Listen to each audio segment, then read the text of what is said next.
जैसे आजकल गला खराब हो रहा है, खांसी हो रही है, तो उसमें कच्ची हल्दी का पाउडर जो है चुटकी भर गर्म पानी में डाल के यदि हम सुबह पी लेते हैं तो अपने आप में एक एंटीबायोटिक एंटीसेप्टिक का काम करता है और आपका गला एकदम ठीक हो जाता है। खांसी और टॉन्सिल्स की प्रॉब्लम भी काफ़ी हद तक ठीक रहती है। ऐसे ही यदि किसी को जोड़ों से संबंधित है तो वो रात को मेथी भिगो के रख सकते हैं और सुबह उसको थोड़ा सा कोसा करके गर्म करके उसको पी सकते हैं, मेथी दाना।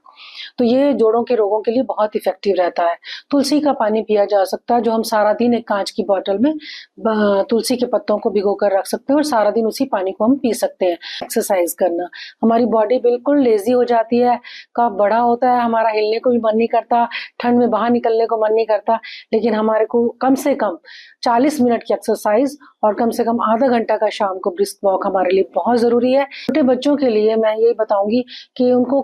एक बहुत छोटा सा नुस्खा है, मीठी सौंफ और अजवाइन,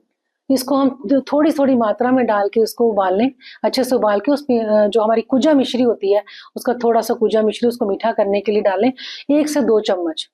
हम अपने बच्चों को दें। ये अपने आप में इतना इफेक्टिव चीज़ रहती है, उस बच्चों का पेट इससे एकदम दुरुस्त रहता है और यदि पेट अच्छा रहता है बच्चों का तो उनका कफ भी पेट के थ्रू मोशन के थ्रू निकल जाता है। तो ये बहुत छोटा सा लेकिन बहुत बेनिफिशियल फार्मूला है। सीतोपलादी जो है उसको हम बिना किसी डॉक्टर की सलाह के भी थोड़ा थोड़ा 1 ग्राम के आसपास हम उसको दे सकते हैं बच्चे को शहद में मिलाकर। जैसे आजकल गला खराब हो रहा है, खांसी हो रही है, तो उसमें कच्ची हल्दी का पाउडर जो है चुटकी भर गर्म पानी में डाल के यदि हम सुबह पी लेते हैं तो अपने आप में एक एंटीबायोटिक एंटीसेप्टिक का काम करता है और आपका गला एकदम ठीक हो जाता है। खांसी और टॉन्सिल्स की प्रॉब्लम भी काफ़ी हद तक ठीक रहती है। ऐसे ही यदि किसी को जोड़ों से संबंधित है तो वो रात को मेथी भिगो के रख सकते हैं और सुबह उसको थोड़ा सा कोसा करके गर्म करके उसको पी सकते हैं, मेथी दाना।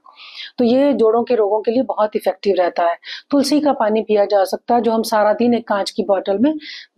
तुलसी के पत्तों को भिगो कर रख सकते हैं और सारा दिन उसी पानी को हम पी सकते हैं। एक्सरसाइज करना, हमारी बॉडी बिल्कुल लेजी हो जाती है, कफ बड़ा होता है, हमारा हिलने को भी मन नहीं करता, ठंड में बाहर निकलने को मन नहीं करता, लेकिन हमारे को कम से कम 40 मिनट की एक्सरसाइज और कम से कम आधा घंटा का शाम को ब्रिस्क वॉक हमारे लिए बहुत ज़रूरी है। छोटे बच्चों के लिए मैं यही बताऊंगी कि उनको